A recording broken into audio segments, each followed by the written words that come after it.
আসসালামু আলাইকুম এভরিওয়ান, কেমন আছেন সবাই? আশা করি অনেক বেশি ভালো আছেন। দেখতে দেখতে আমরা 5টি ক্লাস অলরেডি করে ফেলেছি। আজকে আমাদের পার্ট 6। তো পার্ট 6 এর বিষয়বস্তু ঠিক কি? Shape tool, brush tool and eraser টুল। আজকের ক্লাসটি কিন্তু খুবই ইম্পর্টেন্ট বলতে পারেন।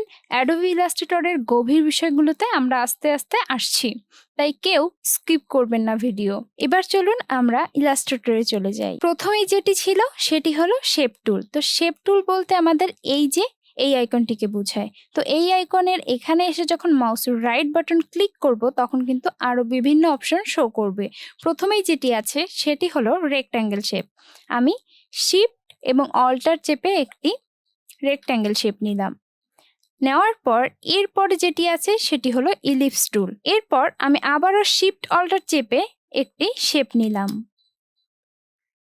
এরপর যেটি আছে সেটি হলো পলিগন শেপ। তো পলিগন শেপটিকে আমি শিফট অল্টার চেপে নিলাম যাতে সমভাবে হয়ে থাকে। দেখতে পাচ্ছেন এটিকে বলে পলিগন শেপ। এরপরে আছে স্টার টুল। স্টার টুল মানে হলো তারা। এই যে এটি হলো স্টার টুল। এরপরে যেটি আছে সেটি হলো লাইন সেগমেন্ট টুল। মানে আপনি একটি ক্লিক করে যদি শিফট চাপেন আপনি কিন্তু একটি লাইন ক্রিয়েট করতে পারবেন এবং এখান থেকে আপনি স্ট্রোক ফিল কালার দিতে পারবেন। এই যে আপনি একটি লাইন ক্রিয়েট করলেন এভাবেই। তো আশা করি শেপ টুলের বিষয়টি বুঝতে পেরেছেন। যদি একটু খেয়াল করে দেখেন তাহলে দেখতে পাবেন শেপ টুলে মোট 5টি শেপ রয়েছে: rectangle tool, ellipse tool, polygon tool, star tool and line segment tool বা লাইন টুল। তো এই 5টি শেপের ব্যবহার করেই আমরা কিন্তু বিভিন্ন ডিজাইন করে থাকব। আশা করি শেপ টুলের বিষয়টি বুঝতে পেরেছেন। এরপর রয়েছে ব্রাশ টুল। তো ব্রাশ টুল কোনটি? এটি হলো আমাদের ব্রাশ টুল। এটিকে যদি আমি সিলেক্ট করি তাহলে কিন্তু আমি এখানে বিভিন্ন কিছু আঁকতে পারবো।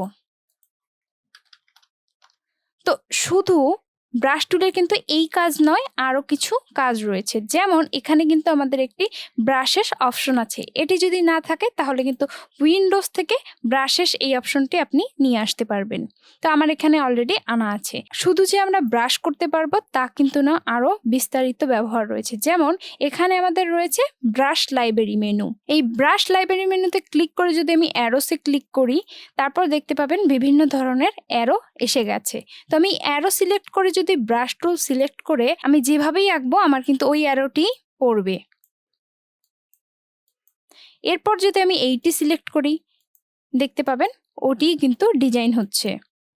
এরপর যদি এটা সিলেক্ট করি তাহলে কিন্তু অমনই হবে। এটি কিন্তু আমরা বিভিন্ন ক্ষেত্রে ব্যবহার করতে পারি। এরপর ধরুন ওটা ছিল কিন্তু অ্যারোস টুল। এবার এই অ্যারোস টুল পাল্টে যদি আমি একটু অন্যরকম দেখি, এটা হলো বর্ডার টুলের ভিতর যদি গিয়ে আমি এমন করি দেখতে পাবেন বিভিন্ন রকম শেপের বর্ডার।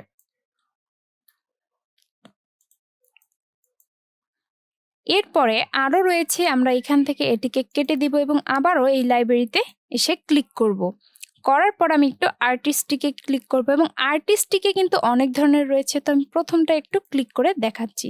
তার আগে আমি এইগুলোকে একটু রিমুভ করে দেই। এবার এই আর্টিস্টটিকে ক্লিক করার পর দেখতে পাচ্ছেন বিভিন্ন ধরনের ব্রাশের পয়েন্ট আছে। তো আমি এটিকে দিয়ে যদি আবার ব্রাশ টুল সিলেক্ট করি দেখতে পাবেন এটি কিন্তু মোটাভাবে পড়ছে। এরপর এটিকেও কাটবো। কেটে আমরা আর্টিস্টিকের আর একটা অপশন দেখব। যেমন ধরুন আপনার ওয়াটার কালার লাগবে। তো এটিকে ক্লিক করার পর দেখতে পাবেন বিভিন্ন ধরনের ওয়াটার কালার রয়েছে। এটাকে আপনি ইউজ করতে পারেন ডিজাইনে চাইলে। তো এরপর আমি এটিকে আবারও কেটে দিচ্ছি। কাটার পর এখান থেকে লাইব্রেরিতে আর একটু যাওয়ার পরে আমরা এখান থেকে ডেকোরেটিভে একটু ক্লিক করে এখানে দেখব। তো দেখুন এখানে বিভিন্ন ডেকোরেটিভের অপশন কিন্তু অলরেডি আছে, দেখতে পেলেন তো? তো এরপরে এই যে অপশনগুলো রয়েছে আপনারা নিশ্চয়ই দেখতে পেয়েছেন। এই অপশনগুলো ব্যবহার করে কিন্তু আপনি বিভিন্ন ধরনের কাজ করতে পারবেন।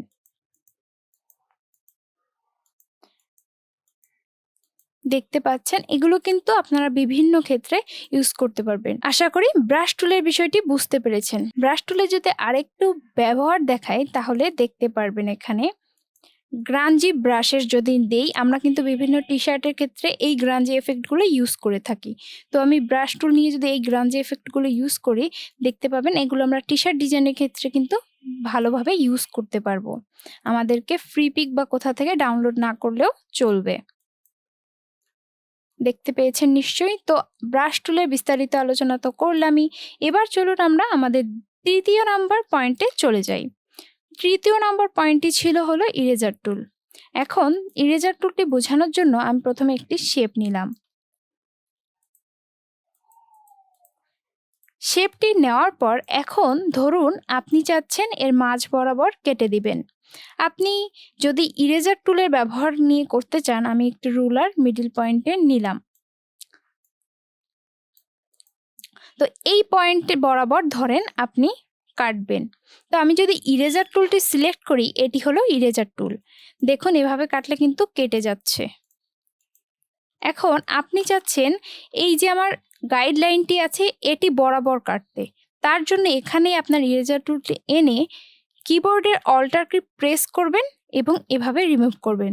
দেখবেন সোজাভাবে কেটে গেছে। এবার আসুন কিভাবে ফন্ট কাটবেন। তো হয় আপনি ফন্ট থাকলে এক্সপান্ড করে নেবেন, না হলে ক্রিয়েট আউটলাইন করে নেবেন। তো এভাবে করার পরে আপনি ধরেন এই শেপ টুল আর ব্রাশ টুলের ফন্টটা মুছে দিতে যাচ্ছেন, তাহলে আপনাকে কি করতে হবে, ইরেজার টুল সিলেক্ট করে এগুলোকে মুছে দিতে হবে। ইরেজার টুল মূলত ব্যবহার করা হয় বিভিন্ন জিনিস মোছার ক্ষেত্রে। আশা করি বিষয়টি আপনি বুঝতে পেরেছেন। আপনারা ঠিক কোন কোন জেলা থেকে আমাদের ভিডিওগুলো দেখে উপকৃত হচ্ছেন তা কমেন্টে অবশ্যই জানাবেন। আজ আর নয়, আবারও দেখা হবে ইনশাল্লাহ পার্ট 7-এ। Till then, stay well, stay healthy. আল্লাহ হাফিজ এভরিওয়ান।